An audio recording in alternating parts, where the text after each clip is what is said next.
طيب مين حلم مع اصحابه ان هو يعمل مشروع كتاكيت؟ انا اول واحد صاحب، هو حلمت معاه مشروع كتاكيت. تمام. بيجي لنا فتره كده من حياتنا بنكون قاعدين مع اصحابنا على القهوه، وبنخترع ان احنا عايزين نعمل مشروع ونحلم. ده مش بنخترع بس، احنا كنا ساعات بنحلم ان العربيه بالسواق مستنيانا بره يعني هيروحونا. تمام. طيب وكنا الموضوع مش بس كده، ده احنا بنقعد ان احنا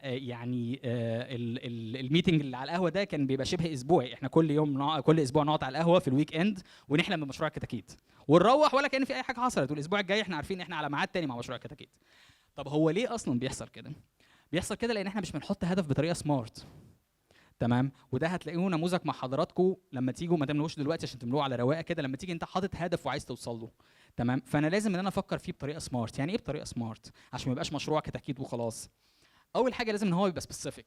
مفيش حاجه اسمها ان انا اقعد مع اصحابي على القهوه واقول احنا عايزين نعمل مشروع ونبقى اصحاب مشروع بقى.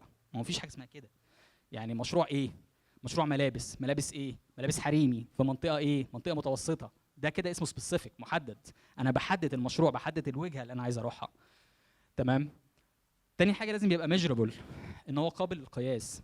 يعني ما اجيش اقول حاجه ان انا هنجح امتى. طب انا هقول ان انا حققت الهدف ده امتى؟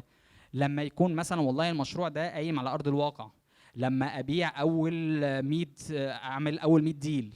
فلازم يبقى في حاجه ميجربل، لازم يبقى في حاجه ان انا اقدر اقيسها. امتى هقدر اقول ان انا بدات احقق الهدف بتاعي ده؟ لازم يبقى اشيفبل. ودي حاجه انا بلاحظها يعني موجوده في الجيل بتاعنا كتير، ان هو بيشنق نفسه باحلامه. يعني احنا بدل ما نخلي الحلم ده امل لينا وان هو بيساعدنا ويشجعنا، لا ده احنا بنشنق نفسنا.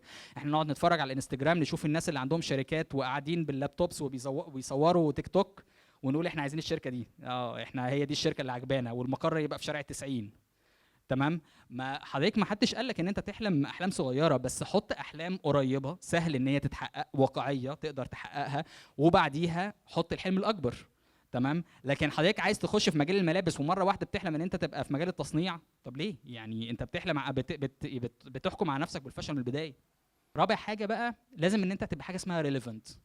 ودي حاجه مهمه قوي، ان لازم احلامنا كلها تكون يعني متناسقه.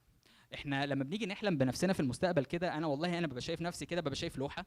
تمام. والله انا شايف شغلي شغلي هيبقى بعد 10 سنين مثلا هيكون في الحته الفلانيه.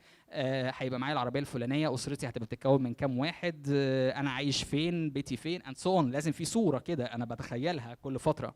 تمام. فلازم تبقى الحاجات ريليفنت لبعض.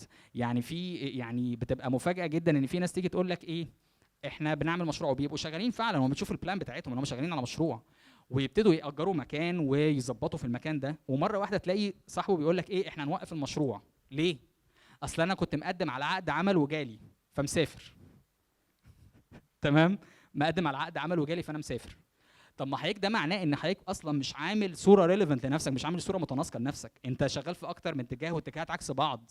فانت كده هتلاقي ان هو بيقفل المشروع بعد ما صرف عليه واخد وقت وان سو اون، وهتلاقيه بيقفل الموضوع ده وبيبدا من مكان تاني. تمام. اخر حاجه بقى، لازم ان هو يبقى تايمد، لازم يبقى فيه وقت محدد. وده يا احمد اللي هو هيساعدك ان انت تعمل كده. عايز تتعلم حاجات زياده مفيش مشكله، بس حط لنفسك بلان. يعني قول والله انا هتعلم حاجات لحد شهر 2 الجاي، بعديها هبدا ايا كان ايه اللي انا حصلته. تمام. لازم يكون في تايم. طول ما انت سايب الموضوع كده من غير تايم مش هتبدا. لازم يبقى فيه وقت محدد.